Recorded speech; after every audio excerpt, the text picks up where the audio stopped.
আমরা একটু সকলে তাওবা করে নেই এবং দোয়া পড়ে নেই।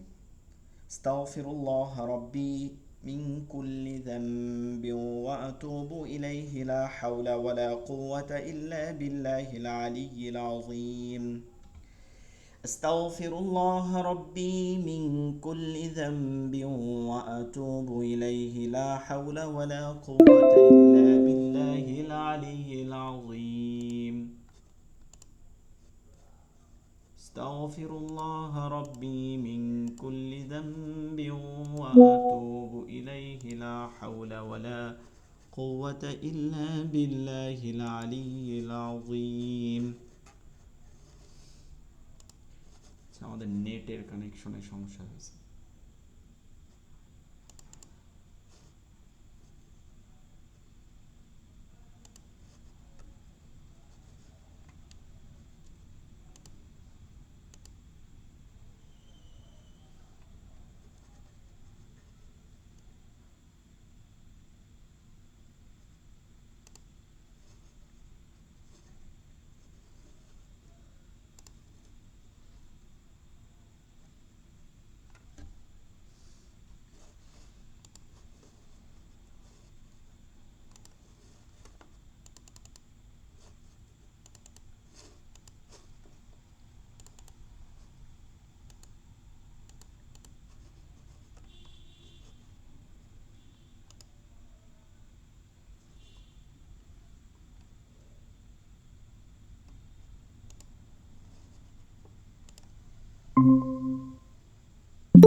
আচ্ছা, আমাদের লাইনটা হচ্ছে নেটের জন্য না, এটা সফটওয়্যারের জন্য মনে হয় কেটে গেছে আজকে।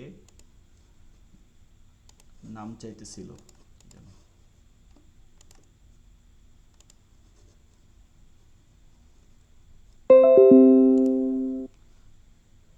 আচ্ছা, আওয়াজ শোনা যাচ্ছে না? জি, এখন জি, শোনা যাচ্ছে। শোনা যাচ্ছে। জি জি, লাইন শোনা কেটে যাচ্ছে। গেছে, কি যেন নাম চাইতেছিল, আসলে সফটওয়্যারে কোনো সমস্যা হবে হোক। আমরা আবার একটু দোয়া পড়ি। استغفر الله ربي من كل ذنب وأتوب إليه لا حول ولا قوة إلا بالله العلي العظيم. اللهم صل على محمد وعلى آل محمد كما صليت على إبراهيم وعلى آل إبراهيم إنك حميد مجيد. اللهم بارك على محمد وعلى آل محمد كما باركت على إبراهيم وعلى آل إبراهيم إنك حميد مجيد. أعوذ بالله من الشيطان الرجيم. بسم الله الرحمن الرحيم. رب زدني علما. رب زدني علما. رب زدني علما. رب يسر ولا تعسر وتمم علينا بالخير. رب اشرح لي صدري ويسر لي أمري واحلل عقدة من لساني يفقه قولي. আচ্ছা, আমরা আজকে যে সূরাটা পড়ব, প্রথমে বলছিলাম যে আজকে একটা সূরা সূরাতুল ফালাকটা পড়ব অর্থ সহকারে, এরপরে আমরা পড়ায় চলে যাব ইনশাল্লাহ। আজকে যে সূরাটা এখন পড়তেছি, যেহেতু সূরাতুল ইখলাস আমরা পড়ছি, সূরা ফাতিহাও পড়ছি, সূরাতুল ফালাক, ফালাক এই শব্দটা, আল ফালাক এই শব্দটার অর্থ হচ্ছে স্বাভাবিক অর্থ, মানে একদম সরাসরি অর্থ হচ্ছে প্রভাতকাল বা ভোরবেলা। এটাকে বলা যায় যে সুবে সাদিক যখন হয়, মানে একদম সকাল যেই বেলাটা অন্ধকার থেকে আলোতে পরিণত হয়, এই সময়টা হচ্ছে মুমিনের জন্য, এই যে অন্ধকার থেকে আলোতে আসা, এটা মুমিনের জন্য একটা রহমত। মুমিনের জন্য এটা হচ্ছে রহমত। এখন এটা কিভাবে, এটা আমরা মানে রহমত কিভাবে এটা বুঝবো না, কারণ কি, কারণ আমাদের পৃথিবী থেকে এখন যদি বিজ্ঞানীরা বলতেছে যে সব থেকে বেশি আলোক রশ্মি এত পরিমাণে এই পৃথিবী থেকে যাচ্ছে, মহাবিশ্বে যাচ্ছে, যে কারণে চাঁদের আলো কমে যাচ্ছে দিনে দিনে। আর এই যে রাতটা যে অন্ধকার হবে, এটা না হওয়ার কারণে পরিবেশের দিকে ক্ষতি হচ্ছে। আমরা আসলে রাত আর দিন মানে এমন একটা অবস্থা হয়েছে, 12টা 1টা 2টা পর্যন্ত আমরা কিন্তু সজাগ থাকি, 2টা 3টা পর্যন্তও থাকে কিন্তু মানুষ, এমন একটা অবস্থা। কিন্তু আমরা যদি বলি যে এটাকে হচ্ছে বিউটি স্লিপ বলে, মানে শ্রেষ্ঠ টাইম ঘুমের, এটা হচ্ছে রাত 10টা থেকে 2টা পর্যন্ত। আসলে সবাইরই এই টাইমটা, মানে সবাই ব্যস্ত থাকে এখন, এমন একটা অবস্থা হয়েছে সবারই, আমাদেরও অবস্থা এমন। তো এই যে অন্ধকার, এই অন্ধকারটা মুমিনের জন্য একটা ভয়ানক অবস্থা, মুমিন না সকল মানুষের জন্য। কারণ যতগুলো গজব আসছে, হ্যাঁ, যতগুলো গজব আসছে পৃথিবীর শুরু থেকে শেষ পর্যন্ত, যতগুলো গজব আসছে, প্রায় গজব হচ্ছে রাতের বেলা আসছে। আপনারা এখনো দেখবেন ভূমিকম্প যদি হয়, যেমন তুরস্কে ভূমিকম্প হয়েছে, বড় বড় যে ভূমিকম্পগুলো, এগুলো রাতের বেলা হয় বা ভোর রাতের দিকে। আজ সামুদ জাতিদের ধ্বংস করছে, তাও কিন্তু রাতের বেলা। তো এর জন্য এই মুমিনরা সবসময় হচ্ছে ভোরবেলাকে বিশেষভাবে তারা রহমত মনে করে। এই ফালাক শব্দের অর্থ হচ্ছে, এই কারণে ফালাক নাম দেওয়া হয়েছে।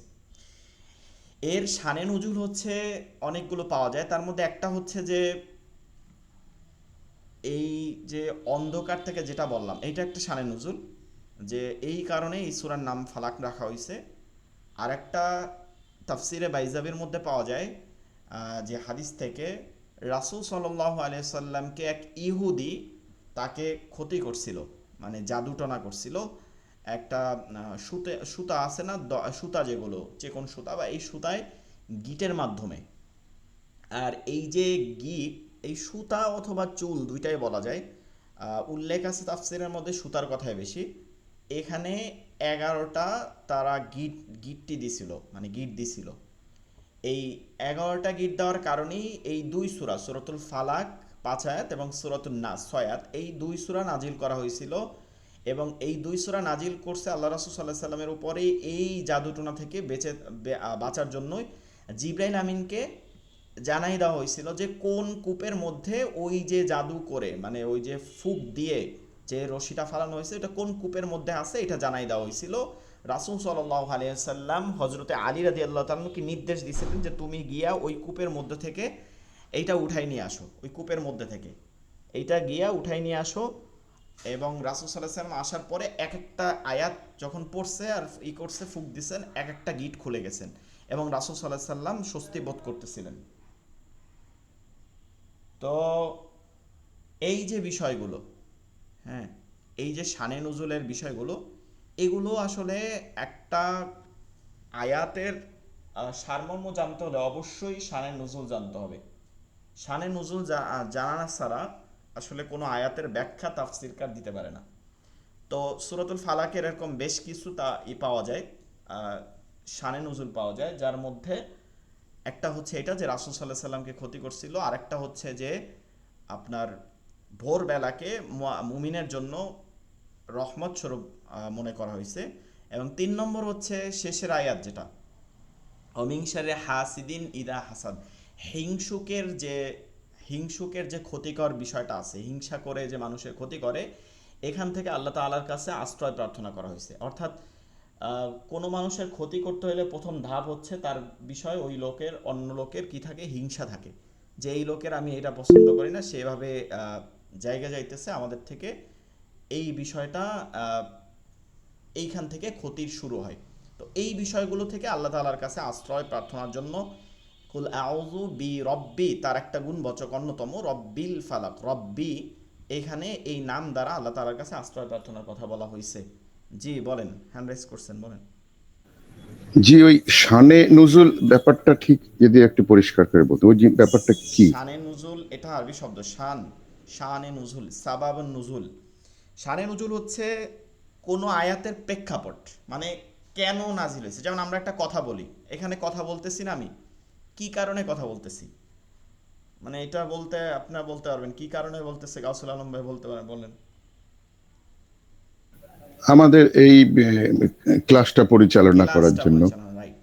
এরকম কোন প্রেক্ষাপটের উপরে এই আয়াতটা নাজিল হয়েছে বা এই সূরাটা নাজিল হয়েছে। এই সূরাটা পরিপূর্ণভাবে নাজিল হয়েছে, দুইটা সূরা এক এক জি। একই সাথে, দুইটা সূরা সূরাতুল আচ্ছা। ফালাক এবং সূরাতুন নাস একই সাথে নাজিল হয়েছে।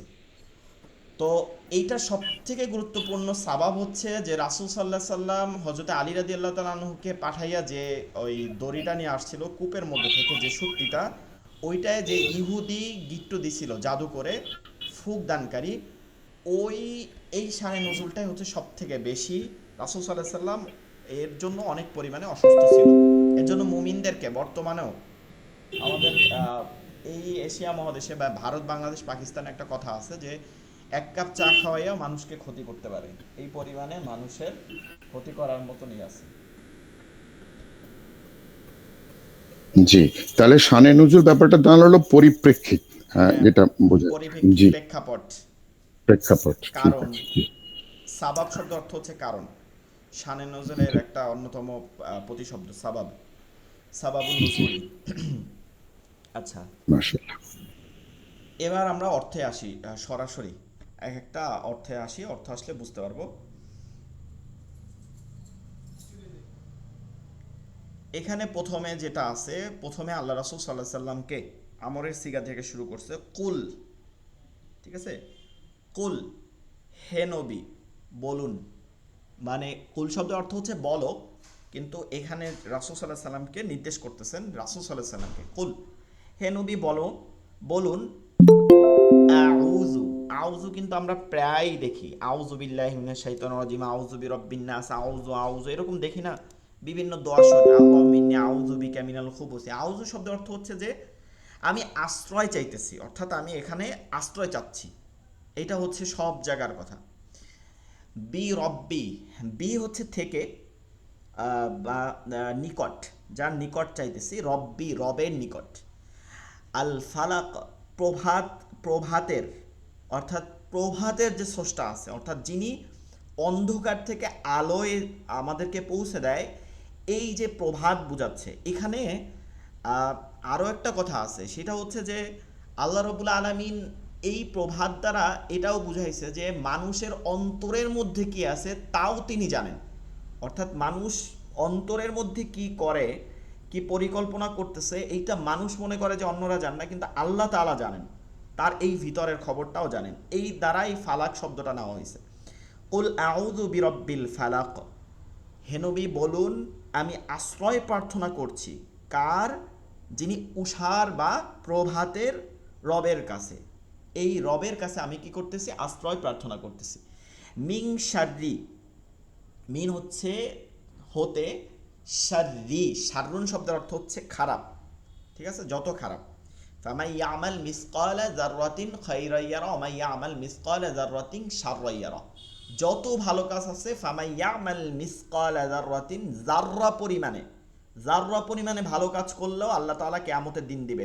যাররা কি, যেটা সূর্যের মধ্যে আমরা আলো পড়লে শীতের দিনে কোনো টিনের ফাঁকা দিয়া বা কোনো একটা ফাঁকা দিয়ে যখন আলো পড়ে তার মধ্যে কিছু উঠতে দেখি আমরা, যাররার উদাহরণ দেওয়া হইতেছে যে ওই যে উঠতে দেখি, এইটার থেকেও ছোট, যেগুলো ধরা যায় না, এইটার থেকেও ছোট যে বিষয়গুলো আছে সেগুলোকে যাররা বলা হয়েছে। হ্যাঁ, যাররা, এর থেকেও ছোট, আসলে ন্যানো, যত ন্যানো করতে পারবেন, এইটা হচ্ছে যাররা। এইটা যদি ভালো কাজও হয় আল্লাহ তাআলা ওই দিন দিবে। ওমা ইয়ামাল মিসকালা যাররাতিন শাররান ইয়ারা, যদি খারাপ কাজ হয় তাও আল্লাহ তাআলা দিবেন। আল্লাহ তাআলা হচ্ছে ন্যায় বিচারক। তিনি এমন না যে খারাপ কাজকে গোপন করবেন বা ভালো কাজকে গোপন করবেন, খারাপ কাজকে দেবেন, প্রকাশ করবেন, এমন না। তো এইখানেও শাররি শব্দের অর্থ কি, অতি, অনিষ্ট বা খারাপ, যেটা খারাপ আছে এইটা। মা, যা, খলাক, তিনি সৃষ্টি করেছেন, অর্থাৎ তিনি যা সৃষ্টি করেছেন তার অনিষ্ট থেকে, অর্থাৎ তিনি যে মানুষকে সৃষ্টি করছেন, জিনকে সৃষ্টি করছেন, তারপরে হচ্ছে সাপ বিচ্ছু এগুলোকে যে সৃষ্টি করছেন তার অনিষ্ট থেকে আমাকে রক্ষা করুন, আল্লাহ তাআলার কাছে বলতেছেন। এই আলামুল খলক, অর্থাৎ আল্লাহ তাআলার তাফসিরের মধ্যে বলতেছেন যে আল্লাহ তাআলা যে সৃষ্টি সম্পর্কে জানে, আলামুল খলক এখানে সেটা বোঝানো হচ্ছে। অমিন শাররি গাসিকিন ইদা ওয়াকাব, ওয়ামিন এবং হতে, মিন শাররি অনিষ্ট বা খারাপ, গসিকিন রাতের অন্ধকারে, হ্যাঁ গসিকিন রাতের অন্ধকারে, ইদা যখন ওয়াকব গভীর হয়ে যায়।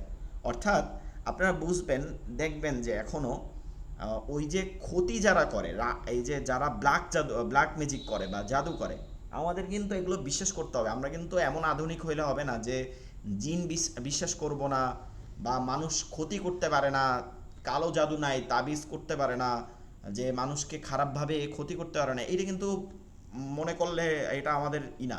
এটা মনে রাখতে হবে যে এগুলো কিন্তু করতে পারে।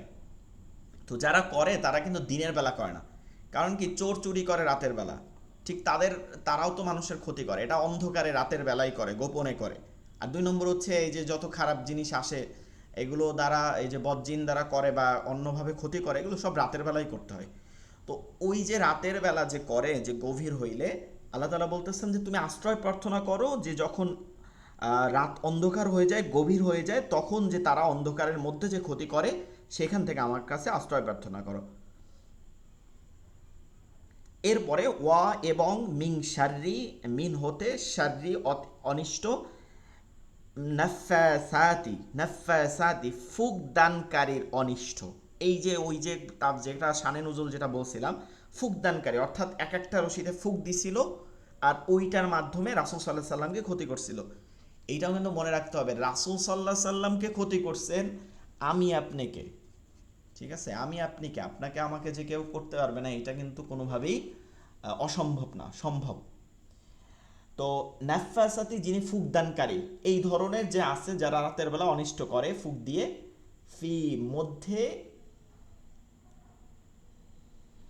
ফি অমিংসার নাফাসাতি ফিল ওকব, এবং গিটগুলোর মধ্যে, মানে গিটগুলোতে ফুক দিয়ে দিয়ে যারা ক্ষতি করে, এই ধরনের যারা ক্ষতিকা আছে তাদের অনিষ্ট থেকে। এখানে নারীকেও বোঝানো হয়, একজন নারীকে বোঝানো হচ্ছে, যেহেতু ইহুদি যে ক্ষতি করছিল তাকে নারী বলা হয়েছে অনেক জায়গায়।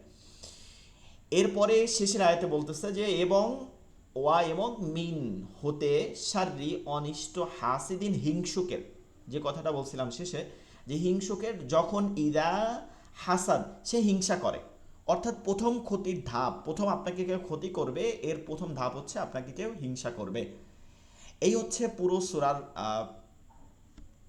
এটা অর্থটা এবং শানে নুজুল। আমরা যদি এখন এটা আবার একটু পড়ি, যে পুরো আয়াতগুলো, কুল আউযু বিরাব্বিল ফালাক, হে নবী আপনি বলুন আমি আশ্রয় প্রার্থনা করতেছি কার কাছে, যিনি উষার বা প্রভাতের মালিক, প্রভাতের রব, তার কাছে। মিং শাররি মা খলাক, আমি তিনি যা সৃষ্টি করেছেন তার অনিষ্ট থেকে, অর্থাৎ তিনি যা সৃষ্টি করছেন তার অনিষ্ট থেকে। অমিং শারি ওয়াসিকিন ইদা ওয়াকব, এবং রাতের অন্ধকারে অনিষ্ট থেকে যখন তা গভীর হয়। অর্থাৎ রাতের অন্ধকারে যে অনিষ্ট আছে এখানে 2 ধরনের, মানুষ ক্ষতি করতে পারে, অথবা রাতের অন্ধকারে যে আমাদের গজব আসে, আমরা যেটা প্রথমে বলছিলাম, এইখান থেকে আল্লাহ তাআলার কাছে আশ্রয় প্রার্থনা করি। অমিং শারিন নাফাসাতি ফিল উকদ, এবং ফিল ওকদ, এবং যার গিরায় ফুক দানকারী নারীদের অনিষ্ট থেকে। অর্থাৎ এখানে ফুকদানকারী জাদুকারী যারা আছে গিরায় ফুদায়, এদের অনিষ্ট থেকেও। অমিংসারে হাসিদিন ইদা হাসাদ, এবং হিংসুকের অনিষ্ট থেকে যখন সে হিংসা করে। তো আমরা আপনাদের একটা বিষয় হচ্ছে যে রুকিয়া বলে, রুকিয়া হচ্ছে যে কোরআন এবং হাদিসের যে আয়াত এবং স্পষ্ট হাদিসের যে দোয়াগুলো আছে, এগুলো থেকে মানুষের ক্ষতি থেকে, জিনের ক্ষতি থেকে নিজেরা নিজেদেরকে ট্রিটমেন্ট করা, এটা সুন্নত পদ্ধতি, এটাকে রুকিয়া বলে। এগুলো আপনারা চাইলে, এগুলো কোর্সও আছে, সংক্ষিপ্ত কোর্স অনলাইনেও আছে। এটা হচ্ছে অনলাইন মাদ্রাসা, ইসলামিক অনলাইন মাদ্রাসা, বাংলাদেশে একটা প্রসিদ্ধ অনলাইন মাদ্রাসা আছে, তাদের কাছ থেকে আপনারা চাইলে কোর্সও করতে পারেন। এটাকে রুকিয়া বলে, ঠিক আছে, রুকিয়া। রুকিয়ার একটা অন্যতম আপনাদেরকে শিখাই দেয়, সেটা হচ্ছে সকালবেলা ফজরের নামাজের পরে সূরাতুল ইখলাস, সূরাতুল ফালাক, সূরাতুন নাস, এই 3টা সূরা একবারে পড়বেন, একবার করে 3বার একবারে পড়বেন, 3টা সূরাই পড়ার পরে হাতের 2 তালুতে ফুঁক দিবেন, ফুঁক দিয়ে মাথার তালু থেকে পায়ের নিচ পর্যন্ত একবার মোছা দেবেন, এরপরে আবার একবার পড়বেন, এরপর আবার একবার পড়বেন, এই 3বার এরকম ফুঁক দিবেন। আবার সন্ধ্যাবেলায় মাগরিবের নামাজের পরে এভাবে যদি আপনি ফুঁক দেন, এটাকে শরীর বন্ধক বলে। আপনাকে কেউ ক্ষতি করতে পারবে না, আপনাকে কেউ অনিষ্ট মানে জিন বা অন্যরা যা ক্ষতি করে এগুলো থেকে আপনি রক্ষা পাবেন। এইটাকে রুকিয়া বলে, সুন্নাত পদ্ধতি, এটা রাসূল সাল্লাল্লাহু আলাইহি সাল্লামের শিখানো। তো আপনারা চাইলে এভাবে করতে পারেন। এই হচ্ছে আমাদের অর্থ। কোনো সমস্যা আছে এটা নিয়ে? যারা পরে ঢুকছেন শানে নজুল থেকে শুনবেন, একদম ক্লাসের শুরু থেকে রেকর্ডিংটা শুনে নেবেন। কি বলছিলাম যে ওই সূরাতুল ফালাকের শেষে যে জেরটা আছে ওইটার উচ্চারণ হবে না কাফের নিচে? বুঝি নাই কোনখানে। ফালাক যেখানে লেখা আছে, একবারে সূরার নামটা যেখানে লেখা আছে ফালা কি লেখা আছে? আচ্ছা, ওই শেষে ফালাক যে জেরটা আছে। এইটা আপনাকে আমি যে দেখাইতেছি, এমদাদি আমি ইতে যাই, কনসেপে যাই। যদি আমি এটা পুরো নাম পড়ি, এই যে এটা মাদানিয়া দেওয়া আছে, এমদাদিয়া, এইটা মনে রাখতে হবে। এমদাদিয়া প্রকাশনী যেটা সবথেকে বাংলাদেশের প্রসিদ্ধ প্রকাশনী, যেটার মধ্যে ছাপায় ভুল থাকে না, এই প্রকাশনীর যে এইখানে মাদানিয়া, ঠিক আছে। আবার আমার কাছে এটার যে হার্ড কপি আছে ওটার মধ্যে এখানে মাক্কিয়া আছে, এই দুইটা। কেন মাদানিয়ার মাক্কিয়া? এটার মধ্যে মনে রাখতে হবে যে প্রতিটা বিষয় কিছু কিছু কিছু বিষয় সাহাবাদের মধ্যে মতনৈক্য ছিল। এখন আমাদের মধ্যে মতনৈক্য দেখে আমরা কাফের মনে করি অন্যদেরকে, অন্য মুমিন ভাইদেরকে। আর তারা এটা নিয়ে কিছুই মনে করতো না, তারা মতনৈক্য এটা রাখতো। এটা মতনৈক্য থাকাটা ইসলামের মধ্যে একটা সৌন্দর্য। দেখেন এই মাদানি আর মাক্কিয়ার বিষয়টা হচ্ছে, কেউ বলে 92, বাকিগুলা হচ্ছে মাদানিয়া, 92টা হচ্ছে মাক্কিয়া। আবার কেউ এটাকে 88 দেয়। এইভাবে যে নাম্বারিং করে, তো কোনো কোনো রেওয়াতে পাওয়া যায় যে এটা এই দুইটা সূরা মাক্কিয়ার মধ্যে পড়ছে, আর কোনো কোনোটার মধ্যে কি পড়ছে, মাদানিয়া পড়ছে। এর জন্য এই এমদাদিয়া তার এর মধ্যে দেখা যায় যে দুইটাই নিয়ে আসা হয়, মাদানিয়াও আসা হয়, মাক্কিয়া নেওয়া হয়। এটা নিয়ে কোনো ঝামেলা নাই। এক নাম্বার 2 হচ্ছে ফালাকি। আপনি যেহেতু এটা আরবিতে যদি পুরো পড়েন, এই পুরো নামটা পড়েন, তখন তো সূরাতুল ফালাকি মাদানিয়াহ পড়তে হবে। আর আপনি যদি সূরা ফালাক পর্যন্ত পড়েন, এই মাদানিয়া না বলেন, তাহলে সূরাতুল ফালাক কফে জজম হবে, কফে জজম হবে। এটা ওয়াকফের নিয়মের কারণে। হ্যাঁ, ওয়াকফের নিয়ম আমরা যখন পড়বো তখন এটা আমরা জানতে পারবো। এই যেমন প্রতিটা সূরার শেষে কুল আউযু বিরাব্বিল ফালাক কফে জজম হয়েছে, এইটাও যে কারণে হয়েছে, এখানে আপনি থামলে ওই কারণে হবে। এটাই মনে হয় জিজ্ঞাসা করছিলেন, তাই না? জি হ্যাঁ, বোঝা গেছে।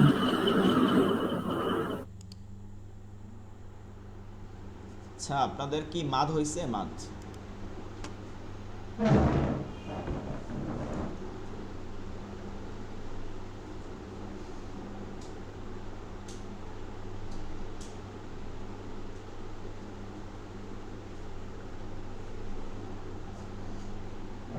আপনাদের কি মাদ হয়েছে? মাদ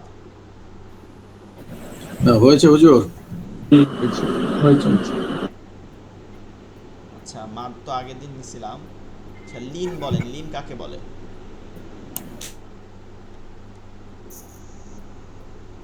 যে লিন অর্থ তাড়াতাড়ি করে পড়া বা নরম করে পড়া। লিনের হরফ দুটো, ওয়া আর ইয়া। ওয়াও ইয়া দুটো হরফ হচ্ছে লিনের। এর দুটোই জবরের বাম পাশে বসে, ডান দিকের বাম পাশে বসে।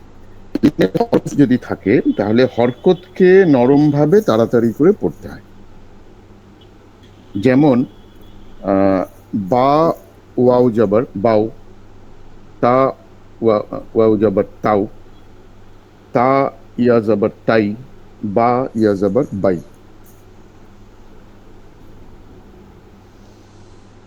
মানে হ্যাঁ, জবরের পরে ওয়াও এবং ইয়া থাকলে, জসমওয়ালা ওয়াও এবং ইয়া থাকলে।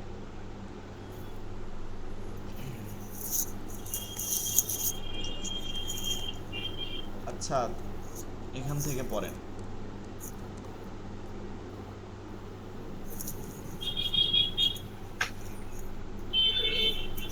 বিসমিল্লাহির রহমানির রহিম। বা ওয়াও জবর বাউ, বা ইয়া জবর বাই, তা ওয়া জবর তাও, তা ইয়া জবর তাই, সা ওয়া জবর সাও, সা ইয়া জবর সাই, জিম ওয়া জবর যাও, জিম ইয়া জবর যাই, হা ওয়া জবর হাও, হা ইয়া জবর হাই, খ ওয়া জবর খাও, খ ইয়া জের খাই, দাল ওয়া জবর দাও, দাল ইয়া জের দাই, জাল ইয়া ওয়া জবর যাও, জাল ইয়া জের যাই, র ওয়া জবর রয়, রাও, র ইয়া জের রাই, র ওয়া জবর রাও, র ইয়া জবর রাই, রয় রয় জাল রয় রয়, হুম, র ওয়া জবর রাও, র ইয়া জবর রয়, জা ইয়া জবর যাও, জা ওয়া জবর যাও, জা ইয়া জবর যাই, সিন ওয়া জবর সাও, সিন ইয়া জবর সাই,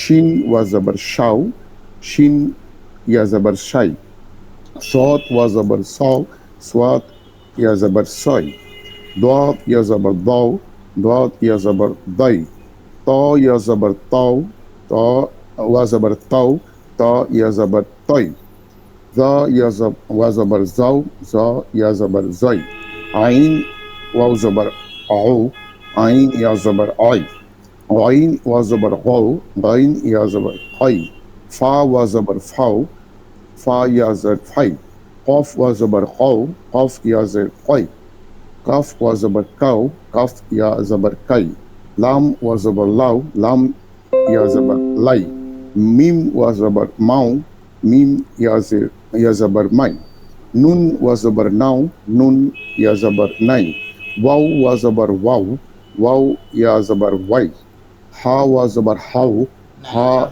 يا হাউ زبر হাউ হাউ হাউ هاو هاو، গম্ভীর ها আওয়াজ وزبر هاو، ها يا زبر حي، না হাই না হাই হাই হাই হাই, হাই, হা ওয়া জবর হাও, হা ইয়া জের হাই, আলিফ ওয়া জবর আও, হামজা ওয়া জবর আও, হামজা ইয়া জবর আই, ইয়া ওয়া জবর ইয়াও, ইয়া জের ইয়াই। ইয়া ইয়া জবর ইয়াই। আচ্ছা, হাসান শেখ ভাই বলেন, লিনের হরফ কাকে বলে?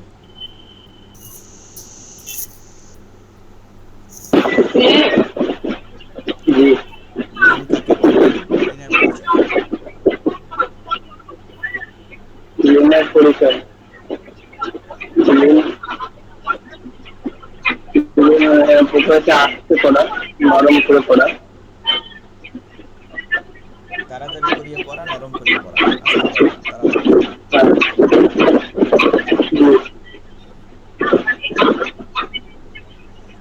আচ্ছা, আর হাসান শেখ ভাই মনে হয় না নাকি? আচ্ছা, হারুন ভাই বলেন, হারুন ভাই।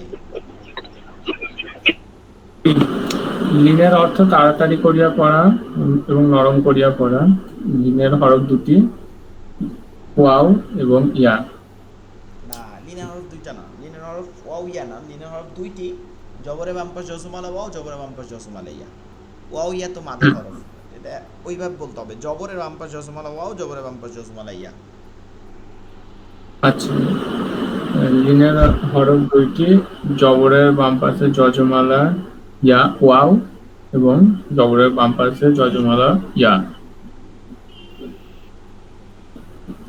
যেমন লিনের হরফ হইলে বা, তার ডান দিকের হরকতকে ডান দিকের হরকতকে তাড়াতাড়ি পড়তে হয় এবং নরম করে পড়তে হয়। আচ্ছা, আপনি এখান থেকে 2 লাইন পড়েন, 2-3 লাইন পড়েন। বা জবর বা, বা আলিফ জবর বা, বা ওয়াও জবর বাউ, বা জের বি, বা ইয়া জের বি, বা ইয়া জবর বাই, বা পেশ বু, বা ওয়াও পেশ বু, বা ওয়াও জবর বাউ, তা তা জবর তা, তা আলিফ জবর তা, তা ওয়াও জবর তাও, তা জের পি, তা ইয়া জের পি, তা ইয়া জবর তাই, তা পেশ তু, তা ওয়াও পেশ তু, তা ওয়াও জবর তাও। হ্যাঁ, তারপরে সা। তা জবর, সা জবর সা, সা আলিফ জবর সা, সা ওয়াও জবর সাও, সা জের হি, সা ইয়া জের সি, সা ইয়া জবর সাই, সা পেশ সু, সা ওয়া পেশ সু, সা ওয়াও জবর সাও, জিম জবর যা, জিম আলিফ জবর যা, জিম ওয়াও জবর যাও, জিম জের জি, জিম ইয়া জের জি, জিম ইয়া জবর যায়, জিম পেশ জু, জিম ওয়াও পেশ জু, জিম ওয়াও জবর যাও, জি হা মাশাআল্লাহ। জবর হা। আচ্ছা মাশাআল্লাহ, বুঝতে পারছেন। আচ্ছা এখান থেকে হ্যাঁ সাইদ ভাই পড়েন, মোল্লা সাইদ ভাই, মোল্লা সাইদ আলী ভাই।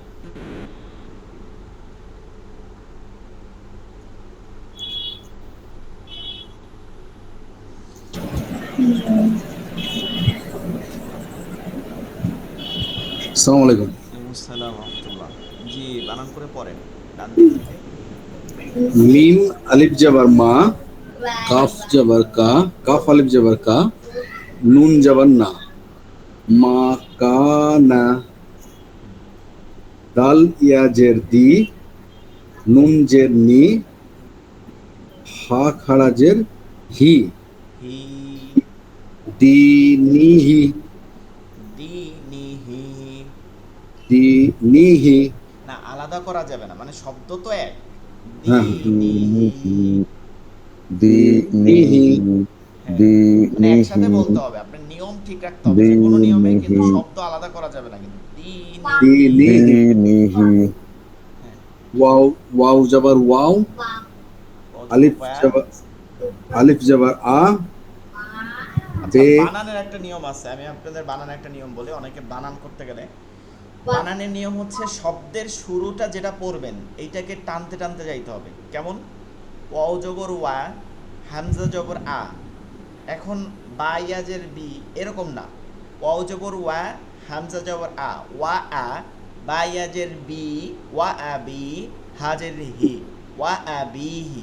মানে chain by chain, chain by chain না পড়লে কিন্তু সবার জন্য জি জি বলতেছে, চেইন বাই চেইন না ধরে নিয়ে আসলে আপনি ওই দুইটা অক্ষর পড়ার পরে পরবর্তী অক্ষরে যাওয়ার পরে পুরানো অক্ষরটা ভুলে যাবেন, মানে জি উচ্চারণটা জি। আর আসবে না। জি একদম ঠিক কথা বলেছেন, এটা এই সমস্যাটা হচ্ছিল আমার। জি হ্যাঁ মিম, মিম জাবার মা, ওয়া আলিফ জাবার ওয়া, জ- মাওয়া, ওয়া আলিফ জাবার ওয়া, জাল না মাওয়া, জয়া, মাওয়া এই দুটার উচ্চারণ মাওয়া। মা ওয়া, হ্যাঁ জয়াজের জি, নু পেশ নু, মাওয়াজি, মাওয়াজি, নু হে খাড়া পেশ হু, নুন পেশ নু, হাউলটা পেশ, হাউল হা উল্টা পেশ হু, মাওয়াজি নু হু, নুহু, মাওয়াজি নুহু, মাওয়াজি নু হু, নুহু, নুহু না নুহু, নু হু, হাতে হু, টান আছে, নুহু। নু হু, ফা, ফা ইয়াজের ফি, হাজের হি, ফি হি, হ্যাঁ মিম আলিফ জাবার মা, হ্যাঁ ফি হি মা, হ্যাঁ কাফ আলিফ জাবার কা, লাম জাবার লা, কালা, ইয়া খাড়া জাবার ইয়া, কাফ ওয়া জাবার কা, কও, মিম জের কফ মি, জবর কও, ইয়া কও, ইয়া কাও মি, মিম জের মি, কা, কালা, ইয়া কলা, কাও মি, কলা এখানে দুইটা শব্দ, কলা একটা শব্দ, ইয়া কওমি, কলা বলো, কা, ইয়া কা, কওমি, ইয়া কা কওমি, ইয়াও কাও মি, কওমি, ইয়া কওমি, ইয়া কলা ইয়া কাও, কও, কালা কও ইয়া এটা কি? কাও মি, এই যে কফ অজবর ক, এটা লিনে হরফ। লিনে হরফ কি করতে হয়? তাড়াতাড়ি করে পড়তে হয়। তাড়াতাড়ি বলো। কওমি, কওমি, কলা ইয়া কওমি। বা ইয়া জাবার বাই, বা ইয়া জাবার বাই, নুন জাবার না, বাইনা, হাফেজ হু, এটা উচ্চারণ করেন আগে, বাইনা বাইনা, হু, মা মিম আলিফ জাবার মা, বাইনা, বাইনা হুমা, বাইনাহুমা। হামজা খাড়া যাবার আ, মিম যাবার মা, আমা, নু ওয়া পেশ নু, আমানু, মা মিম যাবার মা, আইন যাবার আ, হা খাড়া পেশ হু, মা আহু, আমানু, মা আহু, হামজা খারা জবর আ, মিম জবর মা, আ মা, নুন ওয়াও আম, পেশ নু, আমানু, আমানু আমানু, মিম জবর আমানু মা, আইন জবর আমানু আ, মা, মাআহু মাআহু, আমানু মা, আমানু হা পেশ হু, মাআহু মাআহু, আমানু মাআহু। আমানু মাআহু। যেখানে দেখবেন যে শব্দের মধ্যে দুইটা আলাদা আছে, পৃথক আছে, মানে ফাঁকা হুম, আছে, ওইটাকে জি। আলাদা আলাদা করে পড়তে পারেন। যেমন আমানু মাআহু, মানু, আমানু মাআহু। মাআহু, এখানে দুই শব্দ। আচ্ছা, পরবর্তীটা আলী হাসান ভাই পড়েন।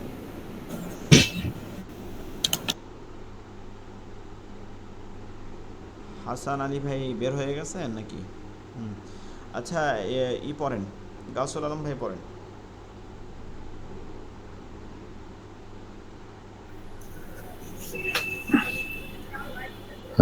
যা ওয়াও জবর যাও, হুম।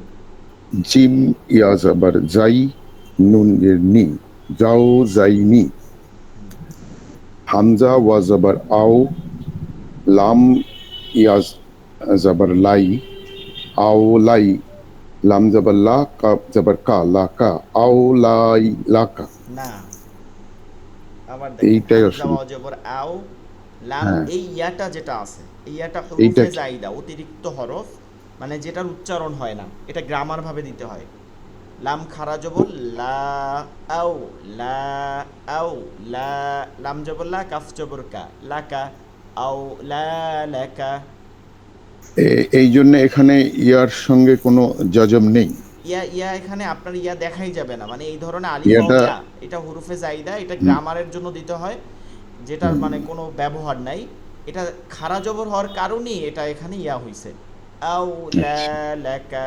ঠিক আছে, এটা মনে করবেন নাই, দেখেনই নাই চোখে, এটা মনে করতে মানে হবে। ইয়াটা তাহলে বাংলায় যেটাকে আমরা উহ্য বলি, মানে এখানে হ্যাঁ হ্যাঁ, উজ্জ থাকবে অবশ্যই, জাইদা অর্থই উচ্চারণই হচ্ছে হবে না। অতিরিক্ত বা উজ্জ থাকবে, গোপন থাকবে। হ্যাঁ, গোপন। তাহলে হামজা ওয়া জবর আও, লাম খাড়া জবর লা, আও লা, লাম জবর লা, কাব জবর কা, লা কা, আও লা লা কা। ফা জবর ফা, আলিফ ওয়া জবর আও, ফা আও, লাম খাড়া জবর লা, ফা আও লা, ফাআউলা। আও লা। আচ্ছা, অনেকের মনে থাকতে পারে যে এইগুলো কি পড়তেছি, আমরা কিন্তু মানে ধরতি ধরা কায়দা পড়াই না, এইগুলো সব হচ্ছে কোরআনের আয়াতের শব্দ, সবগুলো কোরআনের মধ্যে আছে। হ্যাঁ, আওলা লাকা ফা আওলা। হ্যাঁ, হ্যাঁ, আউলা এলাকা ফাউলা, এটা আপনার ফা মুখস্থ আওলা। আছে। আহ, খ খাড়া জবর খ, লাম খাড়া জবর লা, খ লা, তাজের তি, কাব জবর কা, তি কা, খ লা তি কা, খ লা তিকা, খ দুইটা টান আছে। লা তি কা, খ লা তি কা। হুম। খ ইয়া জবর খাই,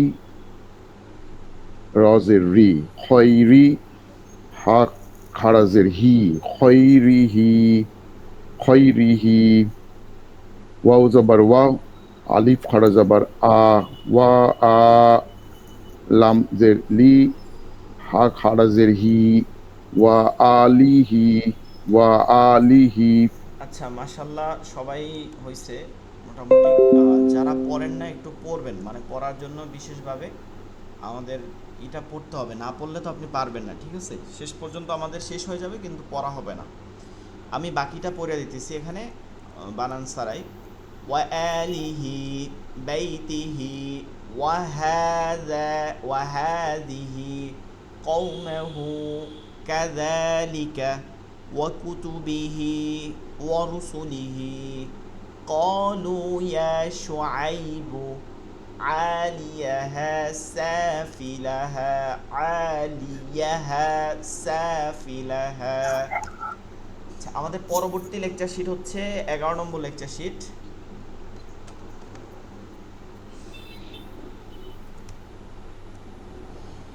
এগারো নম্বর লেকচার শিটের বিষয়টা হচ্ছে মাদের পরে আমরা যেটা আমাদের মাদ, সামনের যে মাদের ক্লাস আছে, মানে এর পরে যে মাদের ক্লাস আছে, ওই মাদের ক্লাসে আমাদের দুইটা জিনিসের প্রয়োজন হবে। একটা হচ্ছে জজমের প্রয়োজন হবে, জজমের জজম একটা প্রয়োজন হবে, আর একটা হচ্ছে তাজদিদের প্রয়োজন হবে। কলকলা তো কলকলা আমাদের এই ক্লাসটা জজম, পরবর্তী লেকচার শিট তাজদিদ, এর পরবর্তী আবার মাদের বিস্তারিত যাব, কারণ জজম এবং তাজদিদ প্রয়োজন হবে ওই মাদ পড়ার জন্য। এর জন্য আগে জজম এবং তাজদিদ সম্পর্কে একটু জানতে হবে। এই জজমের আলোচনার সময় আরেকটা তার সংশ্লিষ্ট বিষয় আসে হচ্ছে কল কলা, মানে প্রতিধ্বনি, ইকো, আরও বলতে পারি ইকো সাউন্ড। আমরা মাইকের মধ্যে বলি না ইকো সাউন্ড হয়, ইকোটা কমাই দেয় বাড়াই দেয়, মানে একটা কথা বললে ওইটার একটা আরেকটা মানে বাড়ি খায় বা ধ্বনি হয়। তার মানে এই না যে বক্তা ওইটাকে দ্বিতীয়বার বলে, ওটা মাইক দ্বিতীয়বার শব্দ করে। এটাকে আরও উদাহরণ বলতে পারি, যেমন ধরেন আটকা রুম বা যেটার মধ্যে মাল জিনিস নাই, এইভাবে রুমের মধ্যে কথা বললেও দেখবেন যে এটাকে রিপিট করে, এইটা কি কলকলা বলে। এইটা জজমের সাথে সংশ্লিষ্ট, অর্থাৎ জজম হওয়ার কারণেই এইটা হয়, এই কারণে এটা একসাথে নেওয়া হয়েছে। আবার তাজদিদের সময় আমরা দেখতে পাবো ওখানে ওয়াজিব গুন্না আসবে, এবং ওইখানে আরও বেশ কিছু বিষয় আল্লাহ শব্দ আছে, লাফজুল্লাহ বা আল্লাহ শব্দ, এগুলো আসবে। এভাবে তাজবিদগুলো আমাদের সাজানো। তো এখন যেটা সেটা হচ্ছে জজম। আমরা জজমের কিন্তু ক্লাস অলরেডি একটা করছি, মনে আছে কিনা, অর্থাৎ জজম কেমন দেখতে, হ্যাঁ এটা ক্লাস কিন্তু অলরেডি করছে। এটা কিন্তু জজম দেখতে কেমন ওই বিষয় না, এটা জজমের পরিচয়গুলো, জজম কেমন পড়তে হবে সেটা। আস সুকুন, জজমের অনেকগুলো নাম আছে, তার মধ্যে একটা হচ্ছে সাকিন, একটা হচ্ছে সুকুন। সুকুন, যেই হরফের উপর সুকুন বা জজম হয় ওই হরফকে সাকিনওয়ালা হরফ বলে। হ্যাঁ, সাকিনওয়ালা হরফ বলে। যেমন টুপিওয়ালা মা ব্যক্তি, চশমাওয়ালা, ঠিক সাকিনওয়ালা। অ্যান্ড ওয়াও কলকলা, কলকলা অর্থ হচ্ছে কি প্রতিধ্বনি, কলকলা শব্দটা এখান থেকে দেখে নেন, কলকলা, কলকলা, শেষে হা হবে, কলতাটা হা হয়ে যাবে, কলকলা। কলকলা কখন হয় আর তার জজম কি, বিষয়টা হচ্ছে আপনাকে সহজভাবে বলি, সেটা হচ্ছে যে একটা বাংলা শব্দ স্বরে আম, এটা কিন্তু আমরা আগেও পড়াইছি, মনে আছে কিনা, স্বরে আ ম, আম, এই আম বলতে কোনো জজমের প্রয়োজন হয় না, কিন্তু আরবিতে এই আম যদি লিখতে চাই তখন কি লাগে, এই আম মিমকে ধরতে হইলে একটা জজম দিতে হবে।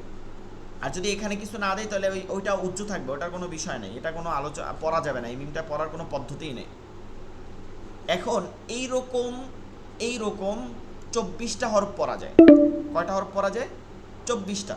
এরকম করে 24টা হরফ, এর জজম হইলে এরকম জজম দিয়ে ধরে পড়ে। যেমন আপনি আলিফ নুন জবর আন, আলিফ দিয়ে বুঝাচ্ছে এখানে যে কোনো হরফ হইতে পারে, বানুন জবর বান যে কোনো হইতে পারে, আলিফ লাম জবর আল, হ্যাঁ হামজা বা আলিফ লাম জবর যেটা বলেন আল, এইভাবে ধরে এরকম 24টা হরফ। কয়টা? 24টা। 5টা হরফ আছে যেগুলোর উপর জজম হইলে জজম তো পড়তে হয়, কিন্তু ওইটার মধ্যে একটা মাইকের যেমন ইকো সাউন্ড হয় সেরকম একটা প্রতিধ্বনি করে পড়তে হয়, এতটুক তফাৎ। যেমন হামজা কফ, হামজা কফ জবর, এইটাকে আর আক এরকম পড়া যাবে না, এইটাকে হবে আক, আক। ওই যে আমরা পড়তেছিলাম কুল আউযু বিরাব্বিল ফালাক, কুল আউযু বিরাব্বিল ফালাক, ওটা কেন পড়তেছিলাম? কারণ ফা লাম কফ, কফে জের ছিল কিন্তু কফে জজম হয়ে যাবে। এই কফে যে জজমটা হইছে, এই কফটা হচ্ছে কলকলার হরফ, কফটা হচ্ছে কলকলার হরফ, এর জন্য এটা জজম হবে, সাথে প্রতিধ্বনি হবে। কুল আউযু বিরাব্বিল ফালাক, কুল হুয়াল্লাহু আহাদ, ওই যে আহাদ, কারণ দালও হচ্ছে কলকলার হরফ। এরকম 5টা হরফ, কোনগুলো? কফ, ত, বা, জিম, দাল, কফ, ত, বা, জিম, দাল, এই 5টায় জজম হলে জজম পড়তে হয়, সাথে ইকো সাউন্ড করে পড়তে হয়। আর বাকিগুলো জজম থাকলে জজমই পড়তে হয়, কোনো ইকো সাউন্ড টাউন করে পড়তে হয় না। এই হচ্ছে মূল আলোচনা লেকচার শিটের বিষয়। এখন আমরা পড়ায় যাই।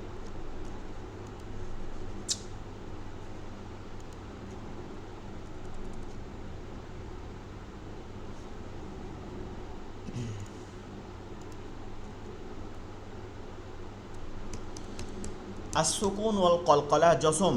আসুকুন জসম, জসমটা আমরা অলরেডি দেখে আসছি, কমার মতন গোল হয়, তারপরে হচ্ছে মাছের কাটার মতন, এইগুলোকে জসম হিসাবে নাম দেওয়া হয়েছে।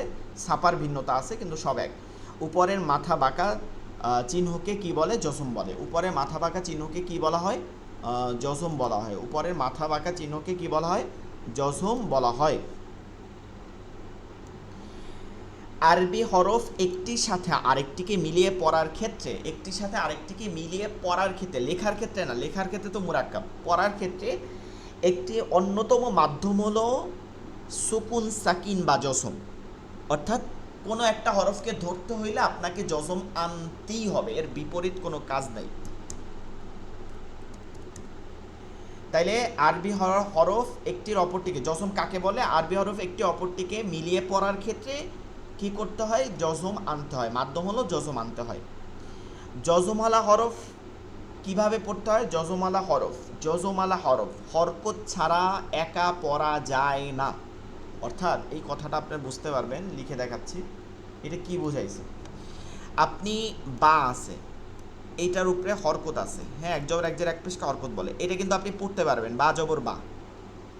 কিন্তু এই বাই আছে, কিন্তু এর উপরে একটা জজম আছে। এখন এইটা কি পড়বেন? এইটা কি পড়বেন? এটা পড়তে পারবেন না, এটা পড়ার কোনো নাই, উপায় নাই। উপায় কখন হবে? যখন তার আগে বা ডানে কি থাকবে? একটা হরফ থাকবে এবং তার একটা হরকত থাকবে, এইবার পড়া যাবে আব। হ্যাঁ, এখানে যদি তা নিয়ে আসি, আত, এইবার পড়া যাবে আত, এইবার পড়া যাবে। কিন্তু জজমালা হরফটা প্রথমে থাকলে সেটা কি পড়া যায় না, সেই কথাটাই বলা হইতেছে। জজমালা হরফ হরকত ছাড়া পড়া যায় না, একা পড়া যায় না। কিন্তু হরকতওয়ালা হরফ কিন্তু একা পড়া যায়। জজমালা হরফ এইটা হচ্ছে মূল পড়া, এটাকে কিন্তু মুখস্থ করে ফেলবেন। এই যে আমি টিক চিহ্ন দিয়ে দিচ্ছি। জজমালা হরফ তার ডান দিকের হরকতের সঙ্গে একত্রে একবার পড়িতে হয়। জজমালা হরফ তার ডান দিকের হরকতের সঙ্গে একত্রে একবার পড়িতে হয়। এই তা হচ্ছে জজমওয়ালা হরফ, তার উপরে জজম আছে, এটা জজমালা হরফ। তার ডান দিকের হরকত, হরফে তাকাবেন না, হরকতটা কি আছে? হরফ যা থাকুক সেই উচ্চারণ হবে। হরকত কি আছে? জবর। তার ডান দিকের হরকতের সঙ্গে একত্রে একবার পড়িতে হয়। যেমন আত, দুইবার আর পড়া যাবে না, আত্তা হবে না, আত। আবার জের হলে ইত, পেশ হইলে উত। জজমালা হরফ তার ডান দিকে হরকতের সঙ্গে একত্রে একবার পড়িতে হয়। আপনি বলতে পারেন হুজুর কলকলা, কলকলা কিন্তু দুইবার পড়ার নাম না, কলকলা হচ্ছে ইকো সাউন্ড করে পড়ার নাম, অর্থাৎ প্রতিধ্বনি হয়ে পড়ার নাম। ওটাও একবারই পড়বেন, জাস্ট একটু সাউন্ড হবে, অ্যাব অ্যাব আক আদ। তাহলে জজমালা হরফ তার ডান দিকের হরকতের সঙ্গে একত্রে একবার পড়িতে হয়। জজমালা হরফ তার ডান দিকের হরকতের সঙ্গে একত্রে একবার পড়িতে হয়। জজমালা হরফ তার ডান দিকের হরকতের সঙ্গে একত্রে একবার পড়িতে হয়। সুকুন বা জজম কাকে বলে? মাথা চিহ্নকে বলে, উপর যে মাথা আছে এটাকে। এবং জজমালা হরফ কি করতে হয়? জজমালা হরফ তার ডান দিকের হরকতের সঙ্গে একত্রে একবার পড়িতে হয়। জজমালা হরফ তার ডান দিকের হরকতের সঙ্গে একত্রে একবার পড়িতে হয়। জজমালা হরফ তার ডান দিকের হরকতের সঙ্গে একত্রে একবার পড়িতে হয়। এটা মুখস্থ দিতে হবে আগামী দিন। সাকিন বা জজম কেমন হয় দেখতে? সাকিন বা জজম কেমন হয় দেখতে? জজম বা সাকিন দেখতে বিভিন্ন রকমের হয়ে থাকে। নিচের উদাহরণগুলোর দিকে আমরা তাকাইলে বিভিন্ন টাইপের সাকিন দেখতে পারবো। প্রথমে আমরা ডান দিকে যদি তাকাই, ইন্দোপাক টাইপ, এটা হচ্ছে একটু কমার মতন, দেখেন একটু কমার মতন আমাদের দেশে, এটা ইন্দোপাক বলা হয়। অর্থাৎ ইন্দো পাকিস্তান মানে বাংলাদেশ, ইন্ডিয়া, এইসব জায়গায় যেটা বেশি ব্যবহার হয়, পাকিস্তান, এটা এই জজমটা বেশি কোরআনের মধ্যে ব্যবহার হয়। ঠিক আছে, এই জজমটা আপনি হিফজুল কোরআনের মধ্যে খুঁজে পাবেন এই জজমটা। বিভিন্ন দেশে ব্যবহৃত টাইপ বা আধুনিক টাইপ বলা যায় এই গোল চিহ্নটা, এটা বিশেষ করে আরব দেশগুলোতে এই গোল চিহ্নটা ব্যবহার হয়। এরপরে হচ্ছে সৌদি আরব টাইপ, সৌদি আরবের পিনগুলোতে এইভাবে ব্যবহার করা হয়েছে। এরপর হচ্ছে নুরানি টাইপ, এটা বলা যায় ডিরেক্ট যদি বলি বাংলাদেশ টাইপ। ঠিক আছে, বাংলাদেশে এটা ব্যবহার করা হয়, একদম এটা যেটা মাছের কাঁটা বলি আমরা এটা। সাকিন বা জজম দেখতে যেমনই থাকুক না কেন, তাহলে এদের মধ্যে আসলে কোনো পার্থক্য নেই, শুধু চেহারার দেখতে পার্থক্য, কিন্তু কাজ কি সব এক। যেমন এটা আপনাদের পড়া থাকবে, আমি একটা দুইটা পড়াই দিতেছি। হামজা তা জবর আদ, হামজা তাজের ইদ, হামজা তাপেশ উচ, হামজা থা জবর আদ, হামজা সাজের ইদ, হামজা তাপেশ উস, হামজা খ জবর আখ, হামজা খজের ইখ, হামজা খপেশ উখ। এভাবে করে বাকিগুলো পরে আগামী দিন পড়া দিবেন। যেহেতু আমাদের এখন সময় নেই, আপনারা এগুলো একটু পড়বেন, পড়া দিলে আপনাদের বেশি ভালো হবে, মানে পড়া আপনাদের। কলকলা, কলকলা, কলকলা অর্থ পাল্টা আওয়াজ বা প্রতিধ্বনি, অর্থাৎ একটা বল যেমন মারলে ফিরে আসে ঠিক তেমন, বা ইকো সাউন্ড, ঠিক আছে, ইকো সাউন্ড। কলকলা হরফ 5টি, কফ তোয়া ব্যাজিম দাল, এটা ঠুকস্থ করে নেন এখনই। কলকলা হরফ 5টি, কফ তোয়া ব্যাজিম দাল, কলকলা হরফ 5টি, কফ তোয়া ব্যাজিম দাল, কলকলা হরফ 5টি, কফ তোয়া ব্যাজিম দাল, কলকলার হরফ 5টি, কফ তোয়া ব্যাজিম দাল, কফ তোয়া ব্যাজিম দাল, কফ তোয়া ব্যাজিম দাল, কফ তোয়া ব্যাজিম দাল, কফ তোয়া ব্যাজিম দাল, কফ তোয়া ব্যাজিম দাল। কলকলার হরফ কতটি? 5টি। কলকলা অর্থ কি? প্রতিধ্বনি করিয়া পড়া। কলকলা অর্থ প্রতিধ্বনি করিয়া পড়া, কলকলা অর্থ প্রতিধ্বনি করিয়া পড়া। কলকলা হরফ 5টি, কফ তোয়া ব্যাজিম দাল। সংজ্ঞায় আসেন। এই 5 হরফের উপরে, অর্থাৎ সব হরফের উপরেই জজম হয়, কিন্তু এই 5 হরফের উপরে যখন জজম হবে, এরকম করে জজম হবে, এই 5 হরফের উপর জজম হইলে কলকলা বা প্রতিধ্বনি করে পড়তে হয়। এই 5 হরফের উপরে জজম হইলে কলকলা বা প্রতিধ্বনি করিয়া পড়তে হয়। এই 5 হরফের উপরে জজম হইলে কলকলা বা প্রতিধ্বনি করে পড়তে হয়। এই 5 হরফের উপরে কলকলা হইলে প্রতিধ্বনি করিয়া পড়তে হয়।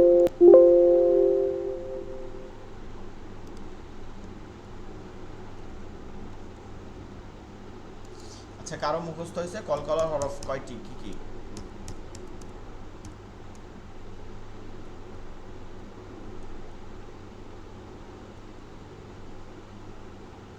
কলকলার হরফগুলো মুখস্থ হয়েছে কারো?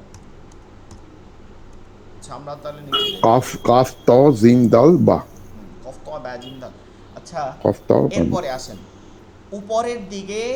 উপরের দিকে প্রতিধ্বনিত হয় যে 2টি হরফ, উপরের দিক হয় না আসলে, মূলত কি এই হরফগুলোর উচ্চারণ মোটা, এগুলো আপনি হরুফুল ইস্তেআলা এর মধ্যে পাবেন এই দুইটা, সেটা হচ্ছে কফ এবং ত। মনে আছে কিনা? 7টা হরফ, সদ্দ ত জ খ গইন কফ, এর মধ্যে এই দুইটা মোটা, এই কারণে এর উচ্চারণ শুনতে মনে হয় উপরের দিকে উঠে যায়। যেমন আ ক, ই ক, উ ক, আ ত, ই ত, ও ত।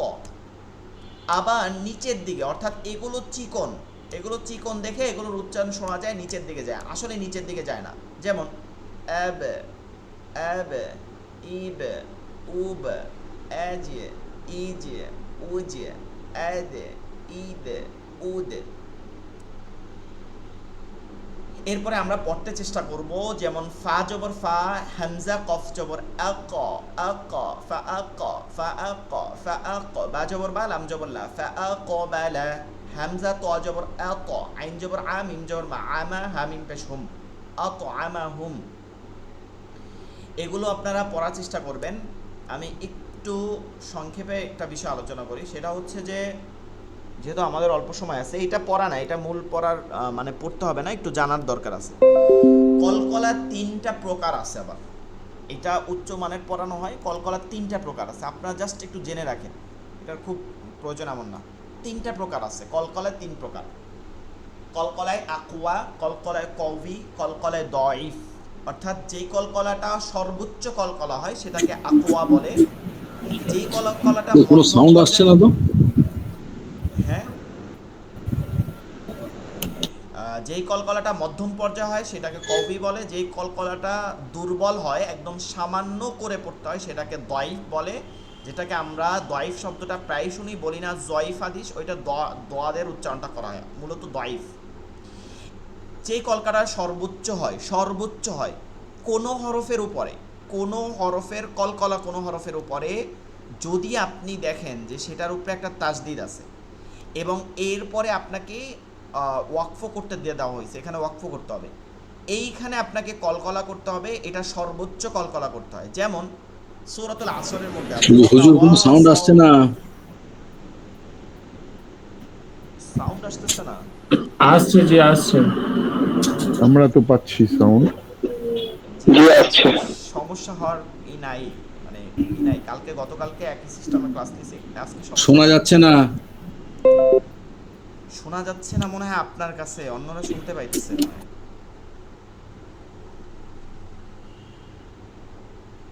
সবাই শুনতে পাচ্ছেন না, একটু বলেন। জি আমরা শুনতে পাচ্ছি। আচ্ছা, জি এই যে কলকলাটা যেটা হচ্ছে, এটা তাসদিদ দিয়ে যদি শেষে হয় তাহলে এই কলকলা সর্বোচ্চ করতে হয়। কেন সর্বোচ্চ করতে হয়? কেন সর্বোচ্চ করতে হয়? কারণ একটা তাসদিদের মধ্যে দুইটা কাজ থাকে। একটা হচ্ছে, আচ্ছা আমাদের ক্লাস কেটে যাবে। একটা হচ্ছে প্রথমত কোনো একটা হরফের উপরে, কোনো একটা হরফের উপরে যখন তাসদিদ থাকে তার প্রথম কাজ হচ্ছে, তাসদিদের প্রথম চিহ্ন হচ্ছে জজম। যেমন আপ, এই জজম ধরছে, এরপরে তাসদিদে একটা হরকত থাকে, ওই হরকতকে জজম দিতে হয় যখন আপনি ওয়াকফ করবেন। এটা ধীরে ধীরে স্পষ্ট হবে। এই যে দুইটা জজম হইল পরাপর, এই দুই জজমের জন্য এই কলকলাটা সর্বোচ্চ হয়। ঠিক আছে, কলকলা কোথায় পাবেন? আয়াতের শেষে তাসদিদ থাকলে, মুসাদ্দাত হইলে, তাসদিদ থাকলে ওই কলকলা হরফটা সর্বোচ্চ কলকলা করে পড়তে হয়, একদম হরকতের ন্যায়, জবর জের পেশের ন্যায়। যেমন তাব্বাত ইয়াদা আবি লাহাবিন ওয়া তাব্বা ওয়া তাব্বা ওয়া তাব্বা। এরপরে কোনো আয়াতের শেষে কলকলার একটা হরফ দেখতেছেন এবং তার উপরে জজম দিতে হবে বা জজম দেয়া আছে, এই কলকলাটা মধ্যম পর্যায়ে কলকলা হয়। যেমন কুল হুয়াল্লাহু আহাদ, কুল আউযু বিরাব্বিল ফালাক, এটা মধ্যম পর্যায়। আর যেগুলো আয়াতের মাঝে হয়, অর্থাৎ একটা শব্দ হইছে, এর ওইটায় জজম দেওয়া আছে, কলকলা একটা হরফে জজম দেওয়া আছে, এরপরে আয়াতটা চলতেছে, জবর জের পেশলা, পরবর্তী হরফটা হরকত আছে, এইটা দুর্বল কলকলা করতে হয়, একদম নর্মালভাবে। কেন? কারণ এই কলকলাটা যদি আপনি সর্বোচ্চ করেন, তার পরবর্তী হরকত হওয়ার কারণে এইটা হরকতের মতন উচ্চারণ শোনা যাবে। এই কারণে এই কলকলাটা কম করে করতে হয়, ঠিক আছে, দুর্বল করে করতে হয়। যেমন ল্যাম ইয়ালিদ ওয়ালাম, ল্যাম ইয়ালিদ ওয়ালাম, এখানে যদি ল্যাম ইয়ালিদা ওয়ালাম, ইয়ালিদা লিদা গা হয়ে যাবে যদি আপনি সর্বোচ্চ কলকলা করেন। এটাকে দুর্বল করে কলকলা করতে হয়, ল্যাম ইয়ালিদ ওয়ালাম। ঠিক আছে, তাহলে এই তিনটা ভাগ, আমাদের এই তিনটা ভাগ মুখস্থ করতে হবে আপনার, এমন না লাইনটা এখনই কেটে যাবে, কিন্তু আপনাকে মূল কলকলা ওইখান থেকে মুখস্থ করতে হবে, যে কলকলা অর্থ প্রতিধ্বনি করিয়ে পড়া, কলকলার 5টি কফত বাজিম দাল, এই 5 হরফে জজম হলে কলকলা করিয়া পড়তে হয়। ঠিক আছে, সকলে ভালো থাকবেন, দোয়া করবেন। আসসালামু আলাইকুম ওয়া রাহমাতুল্লাহি ওয়া বারাকাতুহু।